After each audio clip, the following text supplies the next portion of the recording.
Well,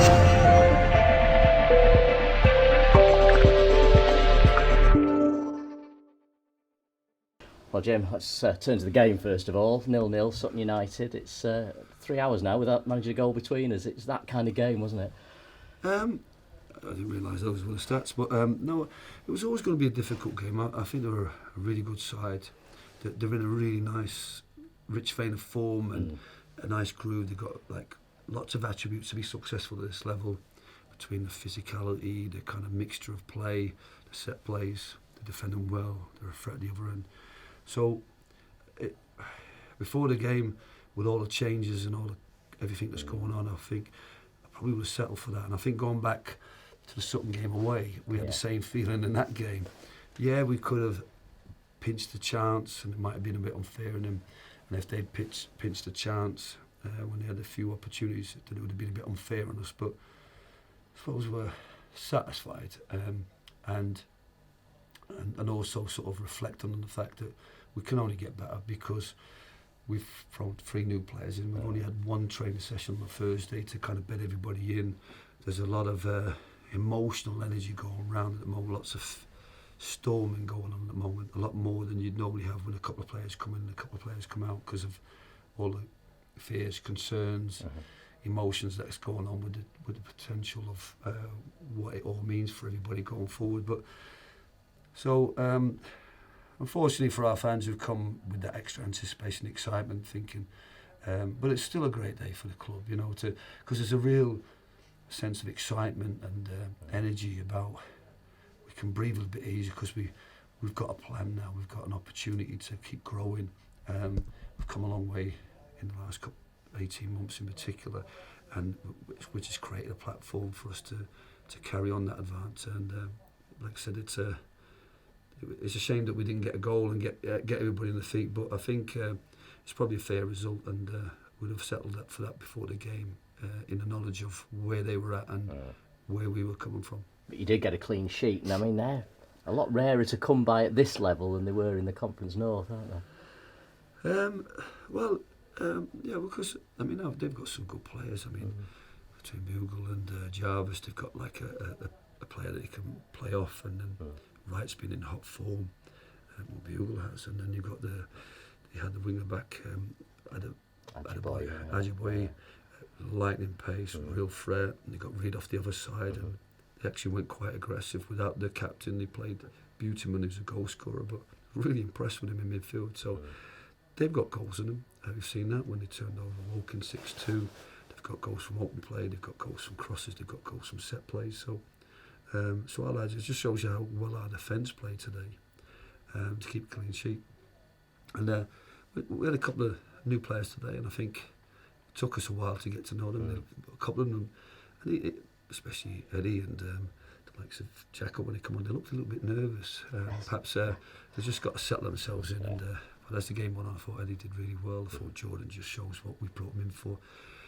Whether you score goals or not, or whether you get opportunities to score goals, I mean, what you want to be is an outlet for the team, a platform, and in that sense it was really good. But I think there's only more to come from those 3. I think team selection was really good in the sense of playing the strong players, the players who perform consistently, the ones with a bit of quality.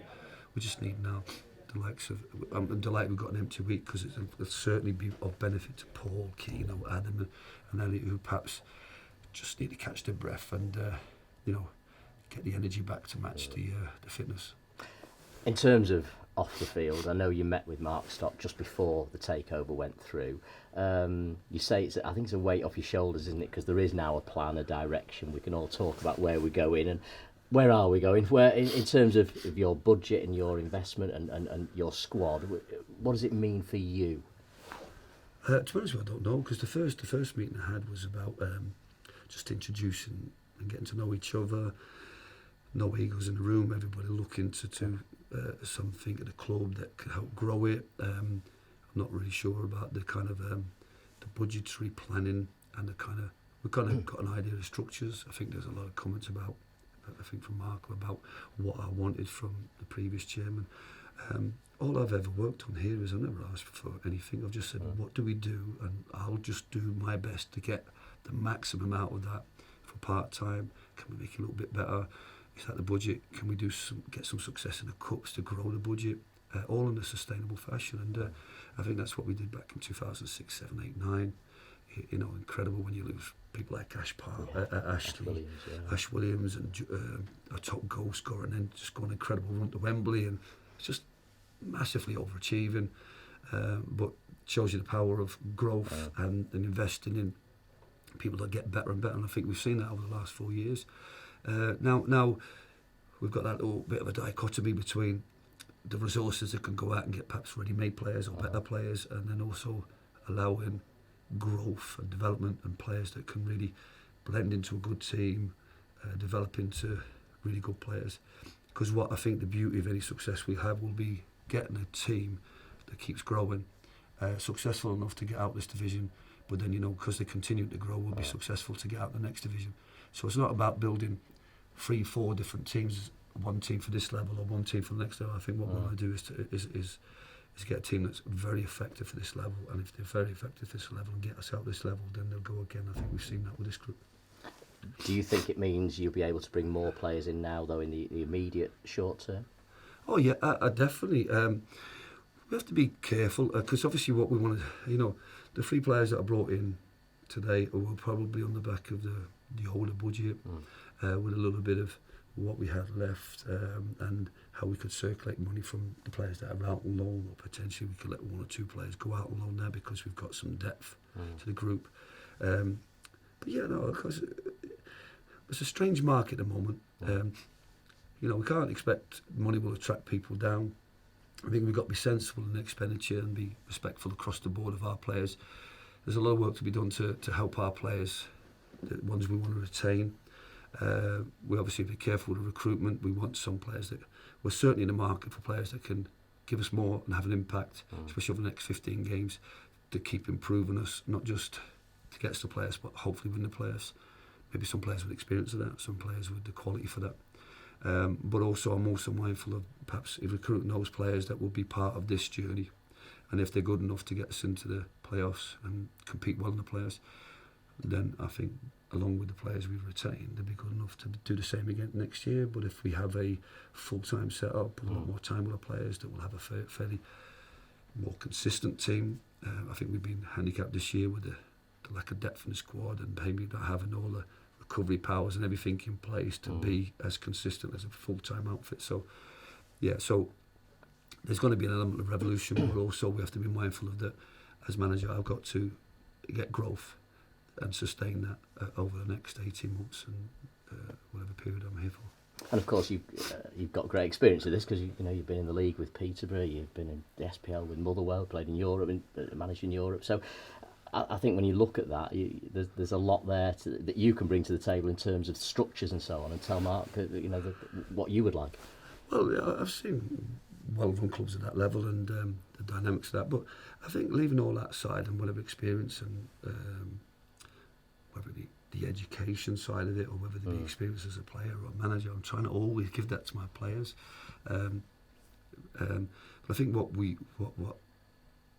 perhaps the longevity of myself in the game is really understanding the level, understanding my players, understanding the level, trying to find then the right kind of the mishmash of my principles of how I want to play, what's good for the players and what works at this level.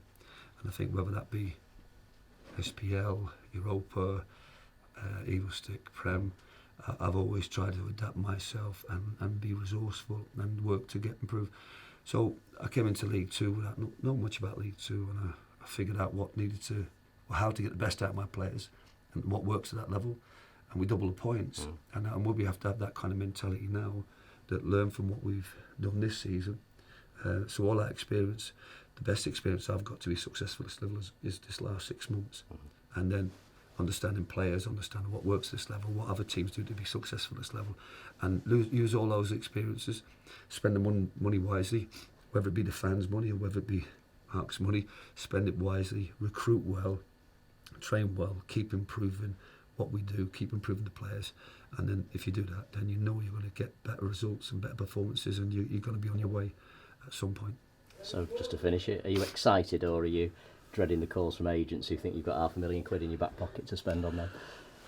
Well, I've already got that many calls anyway, because I think we've got £500,000 because of the structure. No, but look, you get agents from all levels. Some kind of pitch players that's good for their players, good for the parent club, and you don't get an awful lot that are doing it for our benefit. So that's part of the job. I mean, you weed all that out. Went the same way when I analysed the match, and there's still some stuff that I can see patterns and the stuff they weed out. It's a crazy period. The transfer window, we've never really, even at non-league level, you don't always experience the madness of a transfer window. But with this happening at this stage, yes, and with us having an appetite to recruit, I'm sure I'll get plenty of calls, but I think it's not a question of them calling us. We identify what we want and see if we can get those players. Yeah. And we have to identify really well impact players that can take us a whole new level, not individually but as part of this group, and then identify the players that perhaps we want to recruit over the next several months in preparation for next season. So there's a lot of work to be done on that, but I'll sit down with Mark and the other advisors, and we'll make a sensible approach for the right players to make a difference. And I said in my programme notes about today that I just wanted us to I believe with the players we brought in, we're going to be better today. And I think with the extra training with everybody, the empty weeks, the opportunity to work with players a little bit more. We're not full time, but we still have free training sessions every week. So that won't handicap us getting the players improving as a team, blending the new players, and as we go forward, that'd be really important. But onwards and upwards. That's brilliant. Exciting times ahead. Thank you, Jim. Thank you. Cheers.